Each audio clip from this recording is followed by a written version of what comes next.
మనం పూర్తి చేస్తాం. 2047లో మన శతాబ్దిని కూడా జరపబోతున్నాం. 2047 వరకు మనము శతాబ్దిలో వికసిత్ భారత్ అంటే ఈ దేశంలో ప్రపంచంలో ఈ దేశము అతి ఉన్నతమైన స్థానంలో ఉండాలనే ఆలోచన ఉన్నది. ఇప్పటికే ప్రపంచంలో మనము 4వ స్థానంలో ఉన్న ఆర్థిక వ్యవస్థ కింద.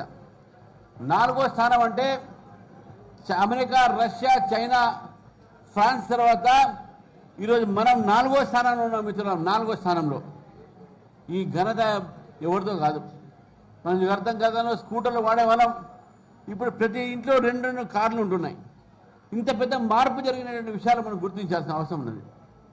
ఇకపోతే స్థానిక రాజకీయాలకు మనం వస్తే ఇక్కడ ఉన్నటువంటి ఎన్నో రాజకీయ పార్టీలు వాళ్ళ భావజాలం వాళ్ళ గుండెని ఎవరికి అభ్యంతరం లేదు. కానీ ఈ మధ్య కాలంలో మనం ఒక ఇంటికి పోతే చెప్తా ఉన్నారు, టీవీ బంద్ చేశారు. సార్ న్యూస్ పెట్టండి. లేదు సార్ అసెంబ్లీ నడుస్తుంది, టీవీ పెట్టన్నారు. అసెంబ్లీ నడుస్తే టీవీ ఎందుకు పెట్టారు సార్ అన్న. మా పిల్లలు కొత్త బూతులు నేర్చుకుంటారు సార్ అసెంబ్లీ చూస్తుందని చెప్తున్నారు.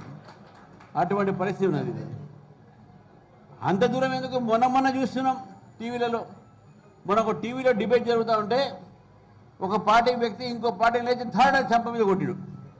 వాళ్ళు కొట్టుకుంటే తెలంగాణ అయితే ఈరోజు మనము చదువుకున్న తెలంగాణ, బంగారు తెలంగాణ, ఇక్కడ ఉన్నటువంటి మార్పు తీసుకొస్తున్న తెలంగాణ అనుకుంటే ఈ తెలంగాణ బూతులు, కొట్లాటాలు ఇవన్నీ ఉన్నాయి. మనవాడు అంటుండే అరే ఒక పెద్ద అగ్రెసివ్ నాయకుడు కావాలన్నారు. అందుని దూకుడు ఉండాలని చెప్పారు.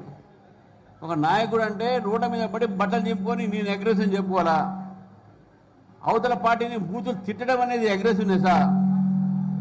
ఏంది అగ్రెసివ్నెస్ విషయం? ఇప్పుడు కూడా చెప్తున్నా మిత్రులారా, ఏదైనా సరే అగ్రెసివ్నెస్ అంటే, దూకుడు అంటే నువ్వు నమ్మిన సిద్ధాంతాన్ని ప్రజల్లో తీసుకుపోవడాన్ని దూకుడు అంటారు, అగ్రెసివ్నెస్ అంటారు.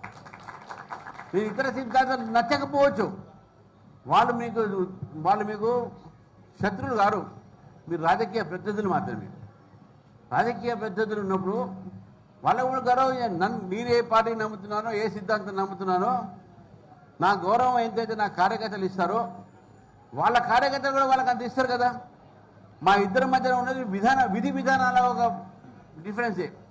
పాలిటిక్స్ అనేది విధి విధానాల భేదప్రాయంగానే, వ్యక్తిగత భేదప్రాయాలు కాదు. కానీ వాళ్ళు ఏపడతారు, ఈ విమర్శలు అనేది రాజకీయాలకు మంచిది కాదు. వ్యక్తిగతమైనటువంటి దూషణ ఇది రాజకీయాల్లో ఉండకూడదని నేను నమ్మాను. నేను చిన్నప్పటి నుంచి విద్యార్థి పరిషత్ ఆర్ఎస్ఎస్ స్వయంసేవగా, ఒక విద్యార్థి పరిషత్ కార్యకర్తగా నేను ఏ రోజు కూడా కోపం వస్తే నేను క్రిటిసైజ్ చేస్తాను, విమర్శిస్తాను. కోపం వస్తే నేను దాని మీద లేఖ రాసి నేను పెడతాను. అంతేగానే బూతులు తిట్టడము, కొట్టడము ఇది రాజకీయం కాదు, ఇది ప్రజాస్వామ్యంలో మంచిది కాదని చెప్పేసి మీకు తెలియజేస్తాను కదా. మీకు అవకాశం ఉంది. ఇవాళ ఇప్పుడు డెవలప్మెంట్ బాగా పెరిగింది, సోషల్ మీడియా పెరిగింది, సైన్స్ పెరిగింది. ఈ సైన్స్ని మనము మానవతావళికి మంచి కోసం వాడాలి, కానీ మానవలేని మనం మొత్తం కూడా దాన్ని అంతం చేసే విధంగా వాడకూడదు. నాకు ఒక పెద్దమని చెప్పేవారు, science and technology is no doubt very pleasurable. It has made our life pleasurable, but at the same time it has made our life miserable.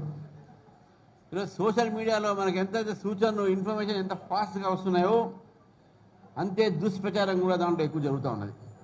ఏది నిజమో ఏది అబద్ధమో వాట్సాప్ ఇండస్ట్రీలు, రాజకీయ పార్టీలు వాట్సాప్ ఇండస్ట్రీలు పెట్టుకొని అసలు మనం కుల్ఫీ అంటున్నాడు. వాడు ట్రంప్ చూస్తే నిజంగా ట్రంపే కుల్ఫీ అమ్ముతున్నాడు, ఇండియాకి వచ్చాడు అనిపిస్తుంది మనం చూస్తే. అంత బ్రహ్మాండమైన ఆర్టిఫిషియల్ ఇంటెలిజెన్స్ చేస్తున్నారు. ఏది నిజం ఏది అబద్ధం అనేది మనం తెలుసుకోవడం కష్టం అవుతుంది.